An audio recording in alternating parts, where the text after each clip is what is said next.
আচ্ছা, এই ভিডিওটা তাদের জন্য যাদের মা বাবা প্রোটিন কিনতে অ্যালাউ করে না। এটা অ্যাজিউম করে যে হোয়ে প্রোটিন একটা বাজে জিনিস। আগে ফটাফট এই ভিডিওটা নিজের বাবা মাকে দেখাও বা শেয়ার করে দাও। নমস্কার কাকু কাকিমা, আমি অঙ্কিত। আর আমি আগে এরকম দেখতেছিলাম, সেখান থেকে এখানে এসেছি। আপনাদের ছেলে বা মেয়ে জিমে যাচ্ছে, খুব ভালো। এবার জিমে যাচ্ছে তো খুব করে ওয়ার্কআউটও করছে, মাসেল ব্রেকডাউনও হচ্ছে। মাসেল রিকভারির জন্য আমরা হোয়ে প্রোটিন নিই। এবার ইমাজিন করুন বাড়ির দেওয়ালে ফাটল ধরেছে, এবার ওটাকে তো সিমেন্ট দিয়ে ফিল করতে হবে, কি তাই না?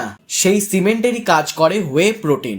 আমি গত 4 বছর ধরে হোয়ে প্রোটিন নিই, আর ট্রাস্ট মি, কোনো সাইড এফেক্ট নাই। অ্যাটলিস্ট আপনাদের ছেলে আর মেয়েরা প্রোটিনের জন্য বায়না করছে। এই বয়সে অনেক ছেলে আর মেয়েরা সিগারেট, বিড়ি, মদ এগুলোর নেশা ধরে নেয়। ব্যায়াম করা, নিজেকে সুস্থ রাখা, সবল রাখা সবচেয়ে ভালো নেশা। তাই নিজের ছেলে মেয়েদের একটা ভালো ব্র্যান্ডের প্রোটিন দিন, আর আপনারাও খান। কিন্তু মনে রাখবেন, ভালো ব্র্যান্ডই হওয়া চাই। সুস্থ থাকুন, ভালো থাকুন।